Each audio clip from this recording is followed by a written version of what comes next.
How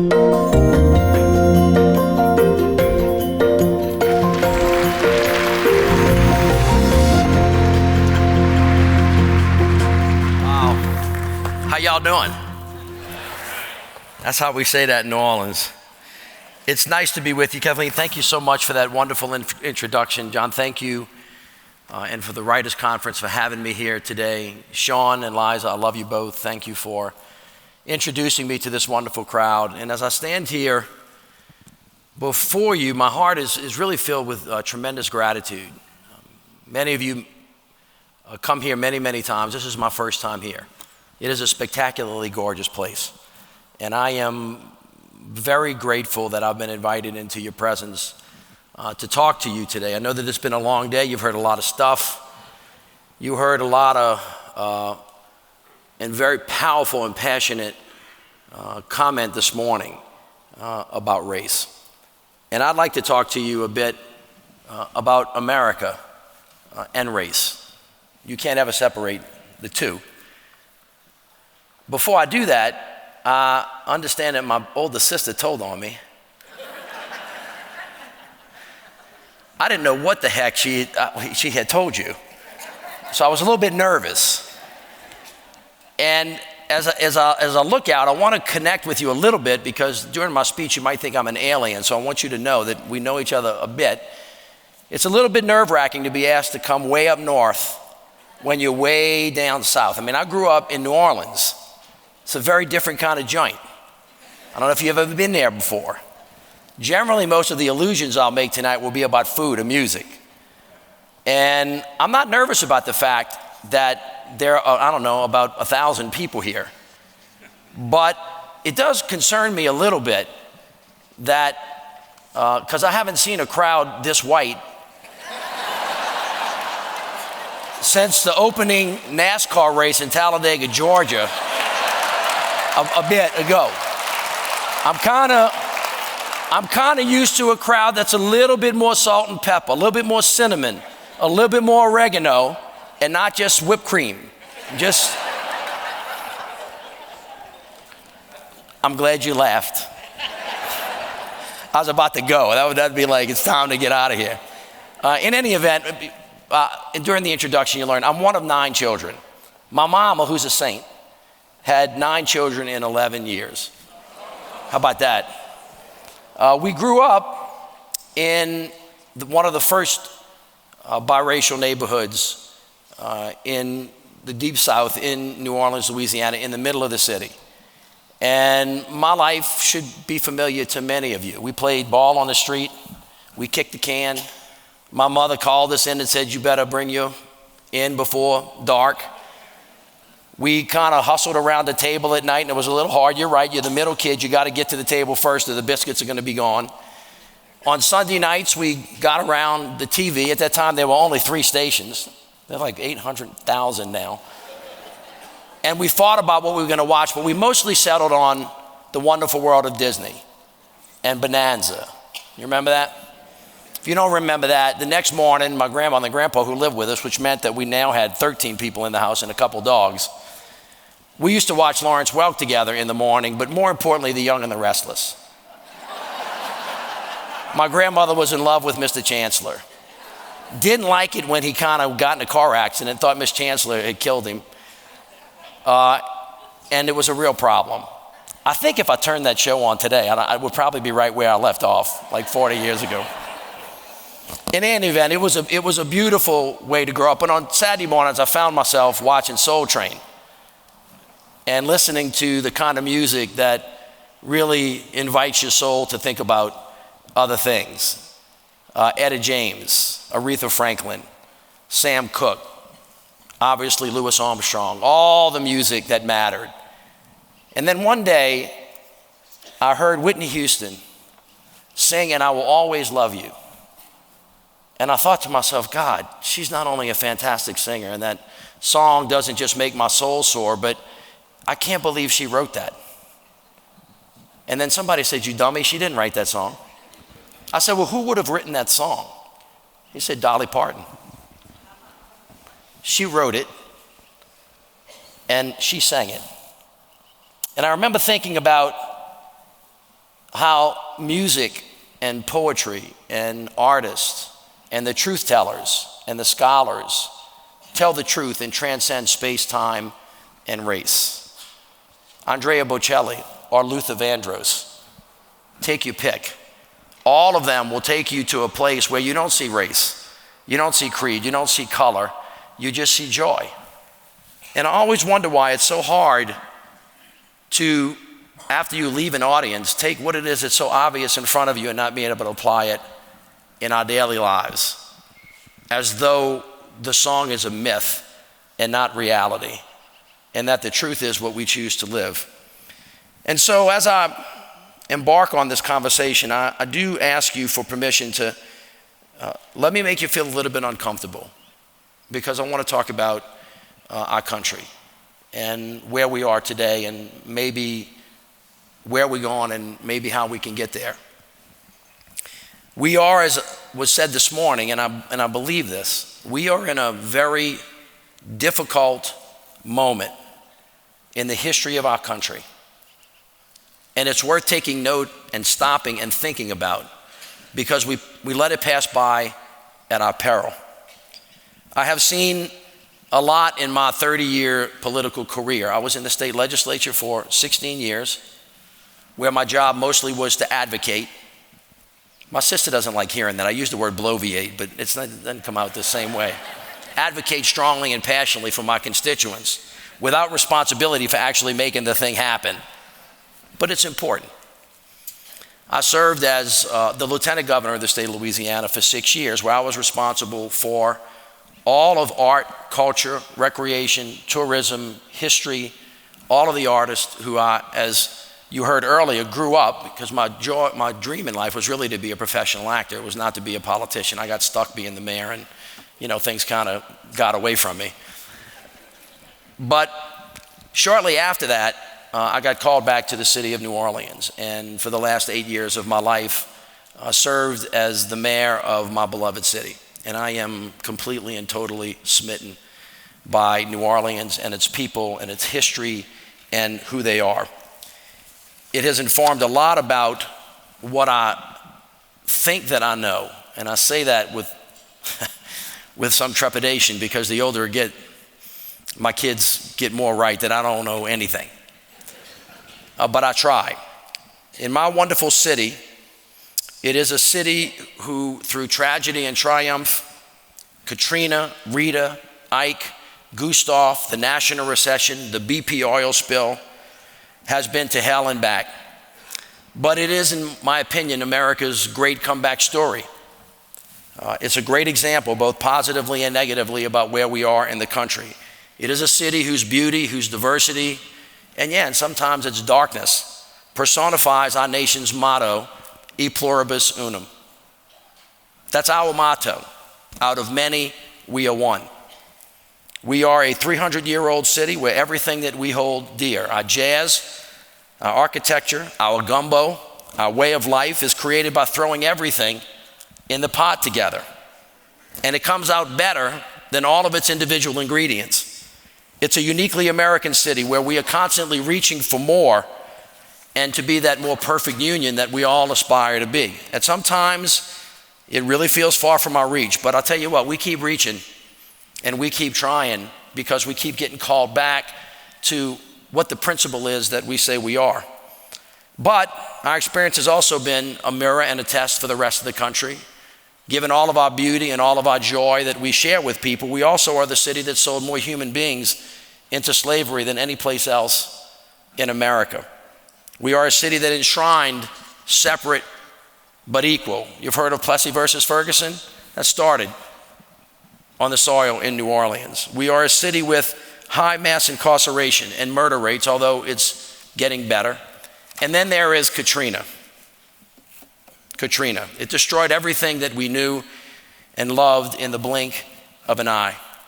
You know the story really, really well. The federal levees broke. It, in fact, was a man-made infrastructure failure of epic proportions. It resulted in water surging over rooftops of a great American city. 80% of our city underwater. $150 billion of damage that we were able to count. 1,800 of our brothers and sisters were actually killed, taken from us.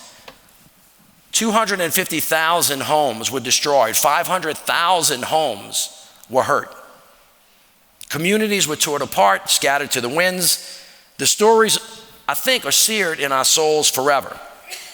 The rushing flood pulling people under, survivors trapped for days on rooftops calling out for help. Thousands on the rooftops, people trying to keep their heads above the water. I remember the sun, it was hot. This is not hot. My fellow people, this is not hot. This is joyful and happy. There were American citizens, as you know, crowded into the Superdome in huddled masses of your fellow Americans at the convention center. In our nation, we sat, jaw dropped, gaping at the images, considering the possibility that an entire city could be gone, wondering how in the world this could happen in our beloved country. Do you remember that? But in the midst of all of the death and the destruction, in the midst of all of the agony and all of the pain and all of the horror, something else started to happen. The sun came up. And in the hours and days and weeks that followed, another flood came to our aid. And this time it was a torrent of people.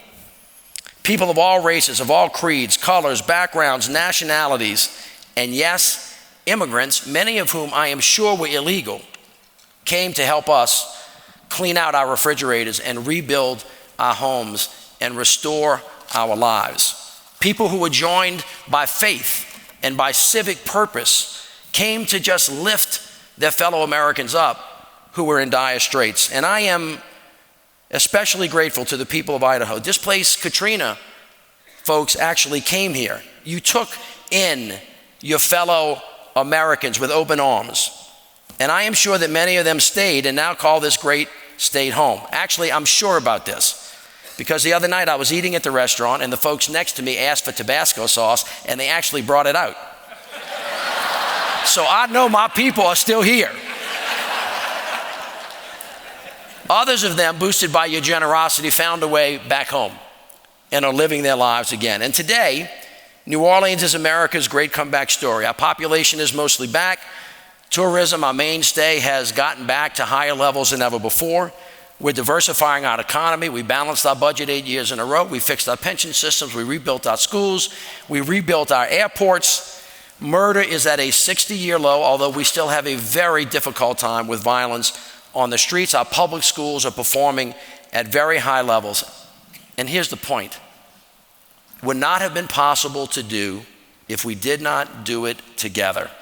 If everybody was not welcome home and everybody was not welcomed in. From sea to shining sea, Americans helping Americans, citizens helping citizens, neighbors lifting up neighbors. And in our darkest hour, and we had many, believe me, we had many, many, many, the undying spirit of America manifests itself to us. But here's the truth. We shouldn't really need a natural disaster or a storm or wait for that to show us that we can come together in our country. We are bound together naturally as neighbors. We're bound together as Americans. I've seen it happen firsthand, and that's why I know it in the marrow of my bones. I know that it's possible. I know that America, our beloved country, can be open and inviting. The America we prefer to know and love is and always has been a nation of immigrants and a place willing to take folks in seeking refuge, just like the folks that took us in when we needed help. And at my mother's dinner table, 9 children, a grandma and a grandpa, a couple of dogs, there was always room for another mouth. She never ever turned anybody our way. Now, our founders' aspiration was to form a more perfect union. That more indicates that they know that we're not there yet, and we may never get there.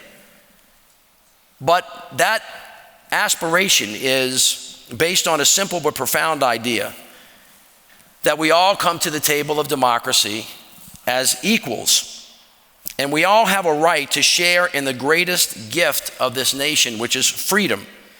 From our nation's founding, we have been imperfect, of course, but the idea has always been what has made us great, although our execution of that idea has always fallen short. One ideal is that our diversity is our great strength. It is not a weakness. One of our nation's mottos that we talked about, Pluribus Unum, that is where the idea comes from. Yet today, in our country, unbelievably, the very foundation is under attack and being questioned. I don't recall that happening in my short 58-year life. We fought about other stuff, but we never fought about that. Nationality, ethnicity, and race today, especially, are once again being used as tools to divide us, to make us think that we have less in common than we actually do. But you all know here, you wonderful, loving, thinking people, you know that that's not true. You know that that's a lie. We're told that working class only means white, and that poor means black, that immigrant is criminal, that Muslim is terrorist, that conservative means racist, and liberal means socialist. I get stuck on that Muslim means terrorist thing because I really like Muhammad Ali. Y'all remember him? Cassius Clay, who converted and changed his name to Muhammad Ali, who refused to go to war, and we put him in jail. And today, we revere him as a great American hero.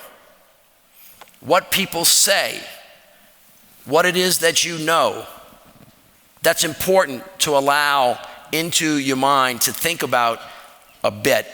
We are told that this is a zero-sum game where one wins, the other loses, but we know in our lives that this is not true. Why do we listen to that? Why are we susceptible to that? Here's what I've come to learn.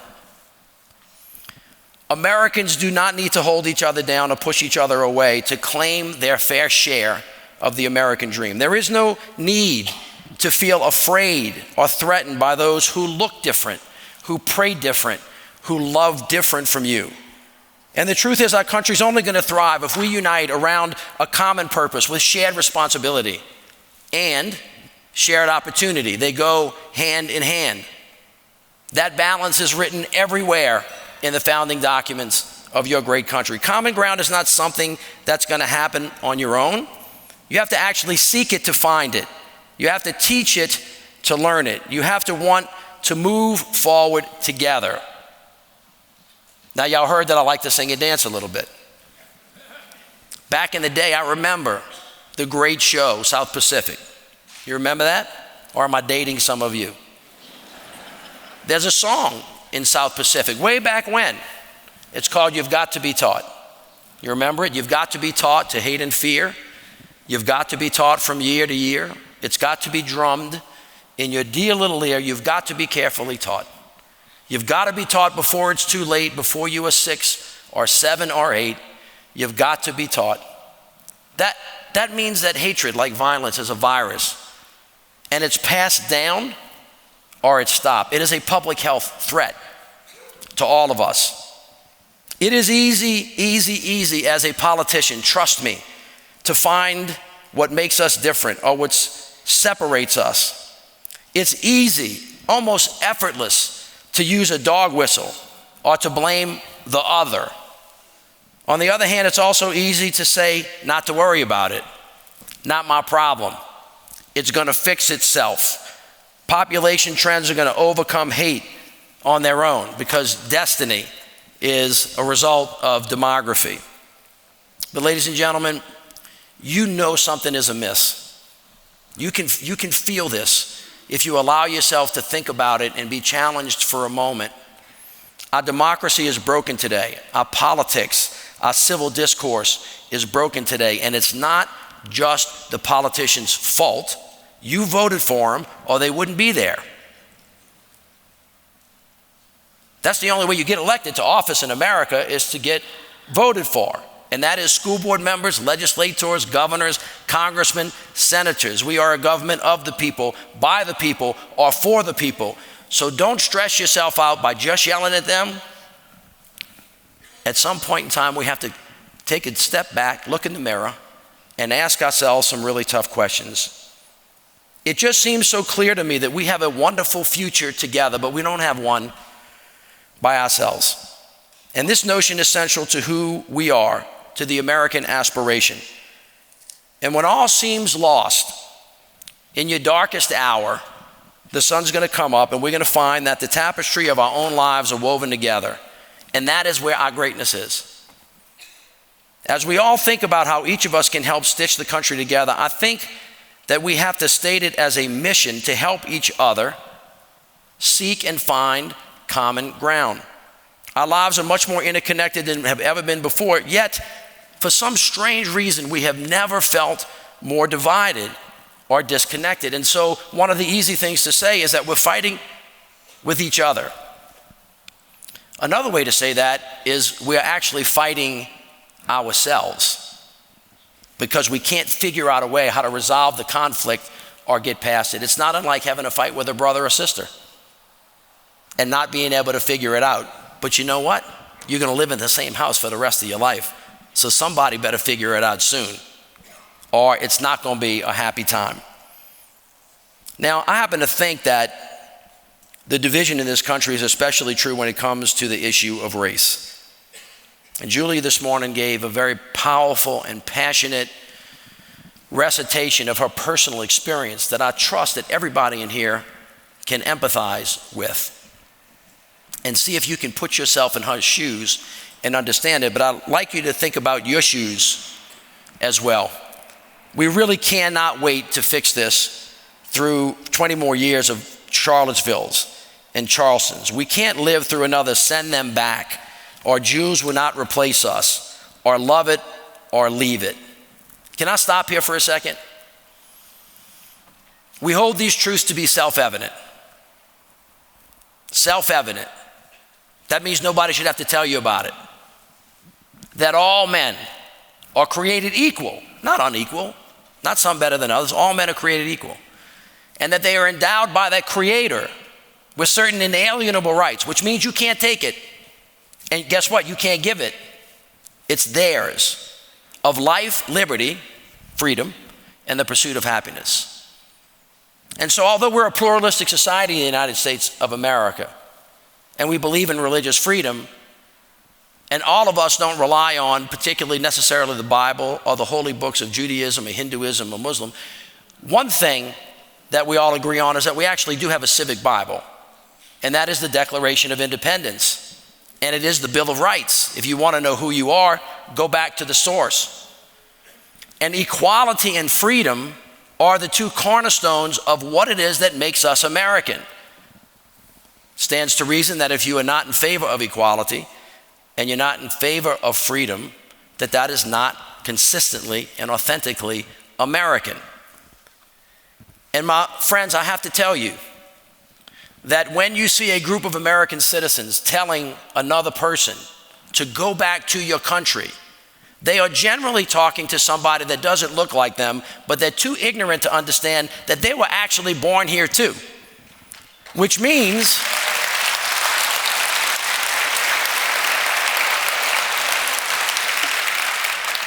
besides it not being a nice thing that your mama would wash your mouth out for, it just happens to be wrong that person who looks different from you, who may have an accent, is here and has a right, and you can't give it to him and you can't take it away.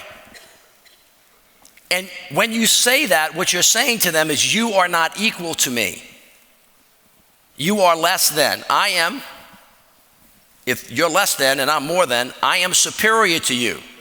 And if it is a white person telling that to a person of color, you see, that is kind of what white supremacy is. It's just not a member of the Klan.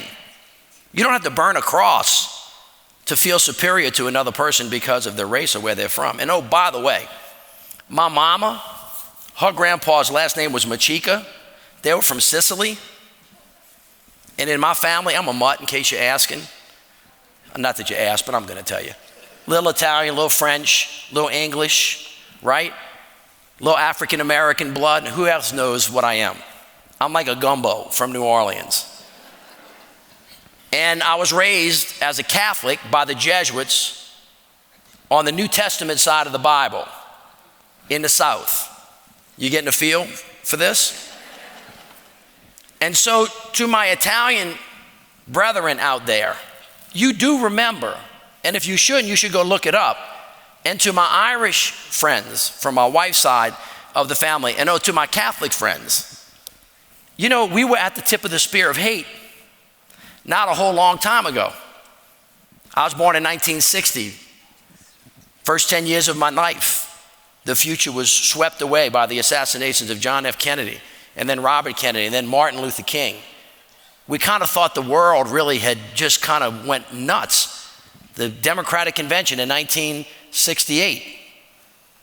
And if you start thinking about all of that stuff, you remember that when John F. Kennedy was running for president, the first Catholic elected, there was this huge backlash against the Catholics. So if there is a way for you to transpose the word Catholic with Muslim or Catholic with Hindu, and you can remember that it was your family that was at the tip of the spear, you might be a little bit reticent to be in a position of judging other people because of their faith. Because when you say that, then they're not equal. But it's a second phrase that actually troubles me a little bit more than the first phrase. You remember it, it happened last week. Love it or leave it. You heard that? All right. I want to walk you through this for a second. Our national ethos, our civic Bible, is not just the Declaration of Independence, but the Bill of Rights. That is where your freedoms are guaranteed. And in the First Amendment, not the Second, Third, Fourth, Fifth, and all the rest of them, but the First Amendment is what? It is designed to prevent the tyranny of government because it gives you the right to speak. It gives you the right to assemble. It gives you the right to redress your grievances against your government. Now, I don't need to give you a civic lesson to remind you that in China thousands of years ago, when totalitarian regimes wanted to oppress people, do you know what they did? They burned the books and they killed the scholars because they did not want people criticizing or thinking about what was going on. We're in a writers' conference. All of you have heard brilliant, thoughtful people provoking you, criticizing the government. We don't protect their rights because we agree with them. We protect their rights precisely because we don't agree with them. Because we have made the decision that in order to be a strong and a secure and a safe nation, to become the more perfect union, which means we're not perfect now, so we got to get better, we have to be able to criticize each other and make each other better, because you see, that is what criticism does. And so if Americans are now telling people, you go back to your own country or love it or leave it, neither one of those things are consistent with what we all said was our civic Bible when we raised our hands and said, I pledge allegiance to the flag of the United States of America and to the republic for which it stands, one nation, not two, one nation, indivisible, not me against you, but so close together they can't tell us apart. That's who we say we are. And so if you think about that, you have to ask yourselves, are we really living what it is that we say we are? Or are we living a lie? And so that is really what taking down those monuments in New Orleans was really about. The monuments are a metaphor. They are physical things of stone and steel, but essentially they're a metaphor. But these monuments in New Orleans occupied some of the most prestigious public land in the city that literally cast a shadow at 12 o'clock over our daily lives. They cast darkness over our minds and our emotions. The erections of these statues, sometimes decades, sometimes put up lifetimes after the Civil War, were not meant to honor brave men who protected their southern homeland in battle. That's not why they were put up. They were erected by those seeking to solidify an agenda of white supremacy in bronze and in plain view of anyone who may question the nature of that supremacy. A century and a half after the surrender at Appomattox, these statues represented an intentional effort to actually rewrite history, not to confirm history. The truth is the Confederacy was not just on the wrong side of the Civil War. The Confederacy was on the wrong side of humanity. These statutes were erected to send a strong message to all who walked in their shadows that despite the fact that the North won the Civil War, some white racist Southerners were still in charge of our city, and indeed the South. That was part of what is now known and was known then as the lost cause. This is propaganda. Its followers were peddling this. It's not only a myth, it was a lie that distorted history. It sought to rationalize lynching and rape and created a second-class citizenship of African Americans. And it's pretty irrefutable that they have a link to the systems and institutions that we are still working to address today, from education to criminal justice and many other areas. These particular statutes did not represent history. They were an affront to it. I knew this sanitizing of history had to end, and I did what I could, which was to work with the city council, community leaders, many people that went before us to take them down. And after a 2-year process, we finally got them down. As much as it was about moving the stone and the metal, it was about confronting and then correcting the very ideas and the attitudes that allowed them to be erected in the first place. Because if you just took them down and you didn't address why they were put up or while they were still there, we didn't really do too much. And as I stated when they were removed 2 years ago, to literally put the Confederacy on a pedestal is an inaccurate recitation of our past. It's an affront to our present, and it is a very bad prescription for our future. But let me be clear about this. I don't think that history can be changed. Surely we are far enough removed from this dark time to acknowledge, to understand, to reconcile, and more importantly, choose a better future for ourselves, making straight what was crooked and making right what was wrong. Now, this just isn't a message, ladies and gentlemen, for the men and women working in rural parishes and counties and towns of the South, but also the cocktail parties in Aspen, and yeah, right here in your beloved state of Idaho. We can't be afraid of our nation's truth. Slavery was this nation's original sin. The Civil War divided the country and was fought for the purpose of preserving slavery. After Reconstruction, we began an even more violent period of hate called Jim Crow, where we started to push back after progress was made. We actually had an African American governor in Louisiana after the Civil War, before the black codes were put in place. We have to confront these truths, because that is what we do in order to get better. Think about this. When you're sworn in the court of law, they ask you to put your hand up and tell the truth. But they tell you to tell the whole truth and nothing but the truth. And why is that? You all know this. You got kids. Who broke the lamp? If you don't tell the whole truth, you can tell a lie by omission, and it can be a whole lie. And we're used to that. Millions of people take this oath every day, but we have never had a truthful, a full, and a complete conversation about race in America, because it's too hard and it hurts, and we've really never stopped to do it. My dear white people. Now, why did I just say that? I'm not trying to make you feel uncomfortable. I do want to make you aware, though, that you're not made aware of your whiteness very much. You don't have to be. But you heard from Julia today.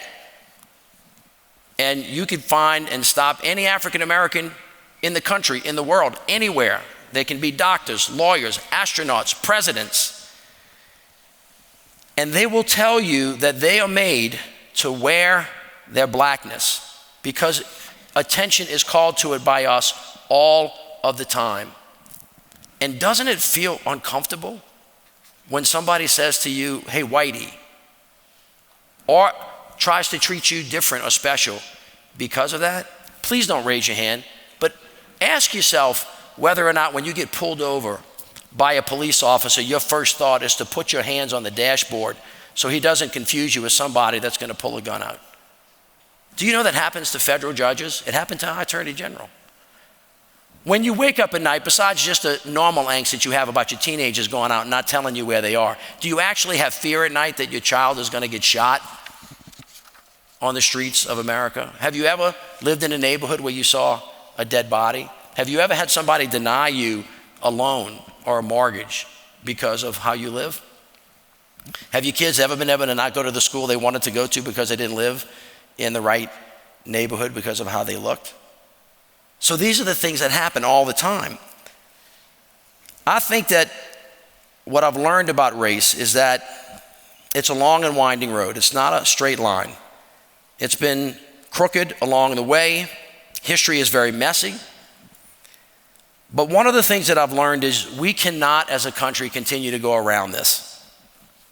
Can't go over it. Can't go under it. You got to go through it. And through it is painful because we all have to confront challenges. Discussions about race often become confrontational right away because they start, quite frankly, with blame and fault. And even if those words aren't spoken, that's what we all feel. The truth is, while we may not all be at fault, we all now have a responsibility to help heal. And on this pathway to reconciliation, I think the most important 6 words in the English language, and this is not news to you, is I am sorry.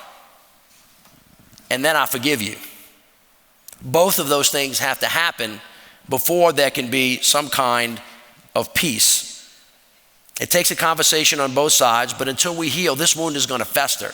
And it's not going to get better, it's going to get worse. Now, a person's individual words and actions today should absolutely be called out, like I did just a minute ago with the specific words that were spoken by some of our fellow Americans recently. But here's the thing. We can't just start and end there, because that's not where the gravamen of the problem is, although it's harsh and should never be spoken. We also have to start with the institutions and policies that have actually kept us apart for generations. Now, remember I told you that the monuments were a metaphor, walking by them every day and not really understanding what they meant until one of my friends said to me, have you ever thought about that? No. Well, would you do it? Yes. And why don't you think about it from our perspective and see how I feel?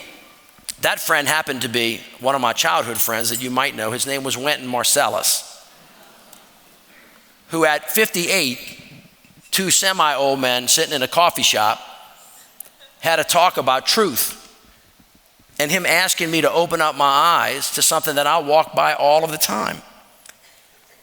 So it's not just a problem in the South. I trust that all of you know this. Let me just give you one uncomfortable example. Right here in Idaho, a very white part of America, demographically. It wasn't long ago that white supremacists openly called northern Idaho home.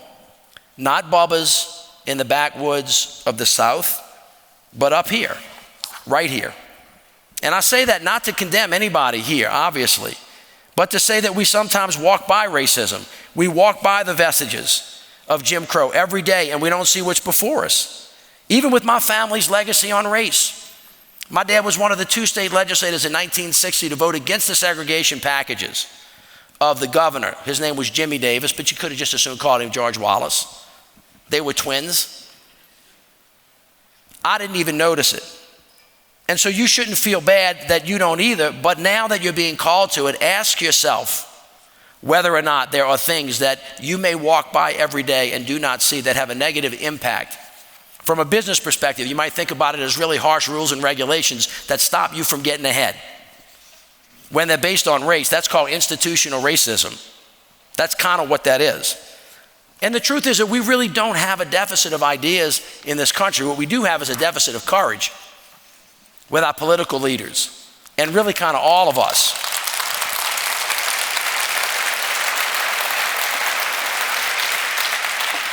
Now, as a Southerner, particularly a white Southerner, I feel a special obligation to tackle our history of racism, our legacy of intentional division and separation. And last year I launched Pluribus Unum in an effort to try to find a way to get to the other side of race. I spent 9 months crisscrossing the South. We talked to 800 people. We thought through what really has to happen in order to fix our country. We learned a lot. We learned that many people don't understand institutional racism, that people get really freaked out when you start talking about white privilege, and if you say the word reparations, everybody runs for the door. and we don't really think about what those things mean. It is true, and it was alluded to this morning, the GI Bill, loans, the way we desegregate our schools, the way that we redline neighborhoods, which essentially means that African Americans could not get loans to buy homes. Can't get homes, you can't build equity in homes, can't get kids to school, you can't get a job, you can't build up generational wealth, and guess what? There's a massive difference between the wealth of African Americans and whites. Think about this, the first African slaves were brought to Jamestown in 1619. And of course, that act is still shaping our institutions today. And we have to really think about that as we go forward. We have cities that actually adopted zoning laws that prohibited African Americans from living in neighborhoods. And if you think about it enough, you'll know that in some of the places where you live, even public transit stopped at the county line. I don't need to finish the story for you. It wasn't so we don't want it to stop so that people can get over here. It was no, we want it to stop so people can't. And guess who the can't was? The people that didn't have the cars, or the people that didn't have the money to buy the cars because they had no institutional wealth. And that has built up over time. And I think that in this country, if we think about the fact that it was designed improperly, maybe through no fault of anybody's own, now that you know it, we as a country might think about redesigning it. Because if we want to be out of many, one, then that is what we have to do.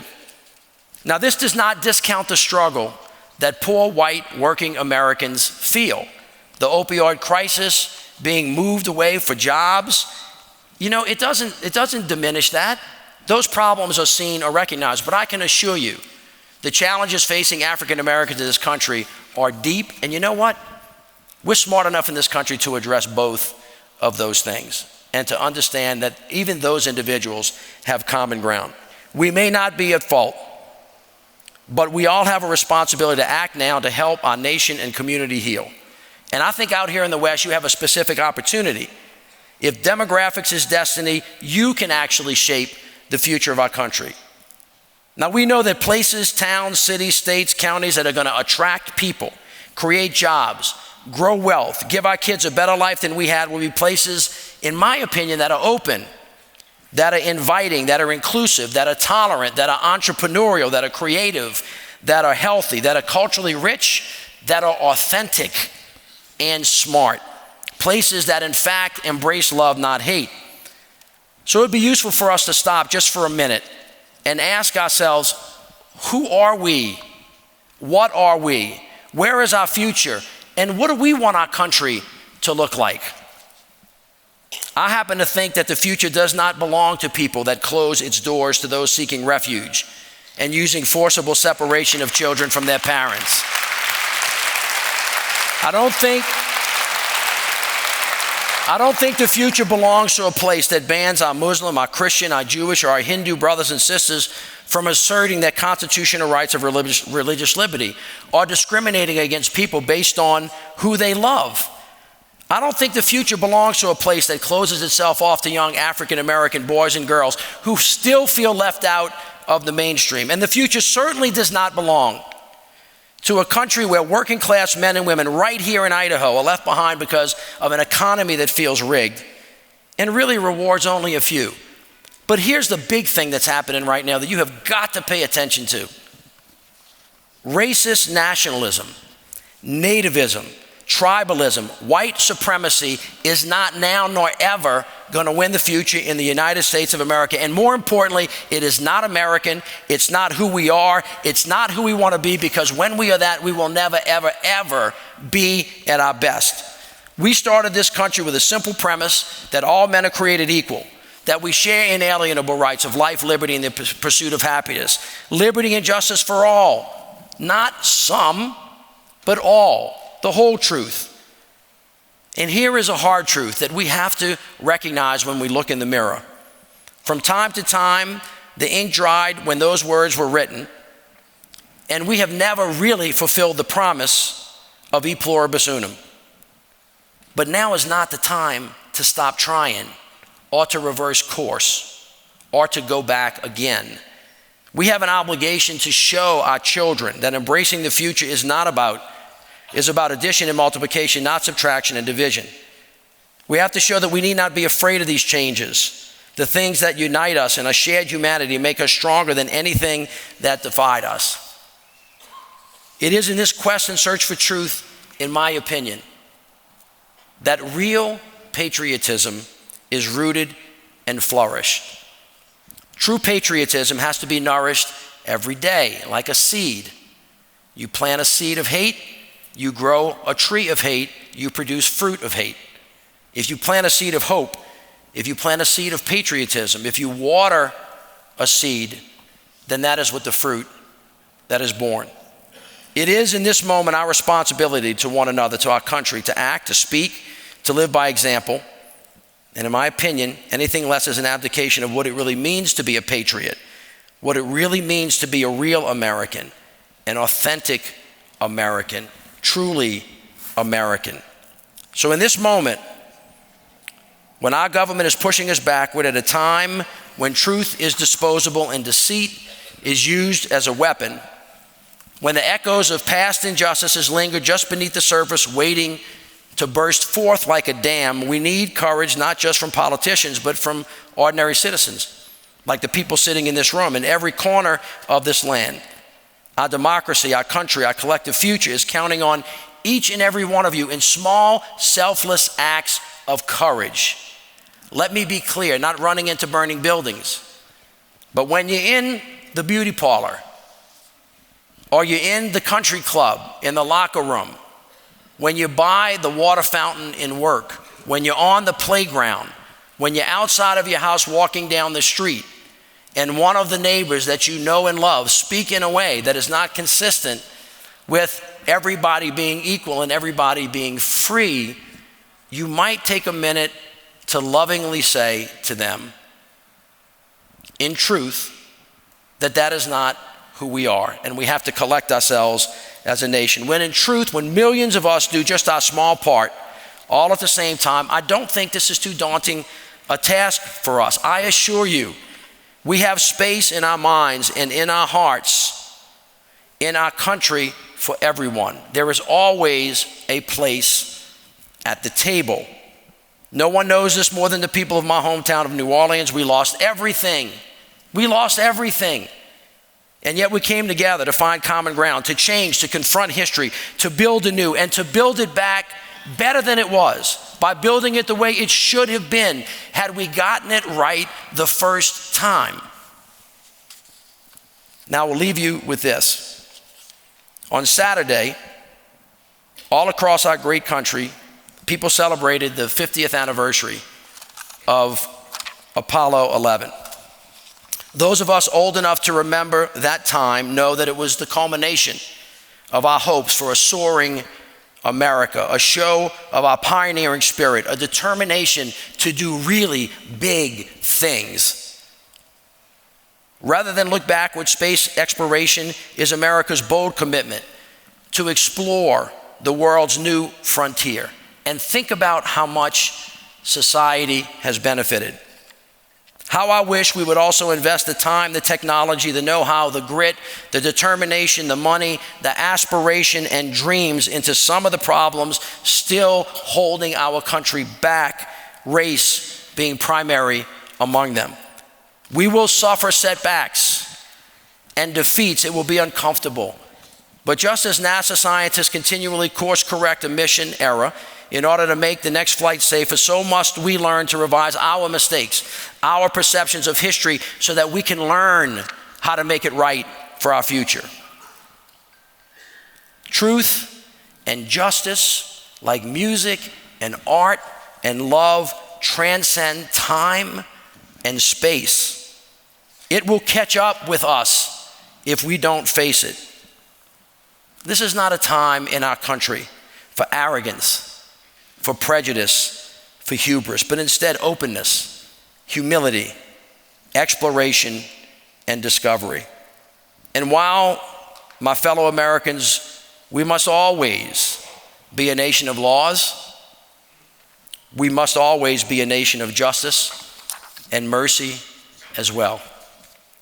And while some hearken backwards to cheap populism, to fake nationalism, and yes, false patriotism, the rest of us have to stand steadfast to the sticking pole of our nation's motto, out of many we are one. This, my friends, is who we are, come hell or high water. And in New Orleans, we have had both. We may not all be at fault for our past, but each and every one of us in this room today have responsibility to move us forward and pave the way to a future that we so desperately need and we so richly deserve. Thank you very much, and God bless America.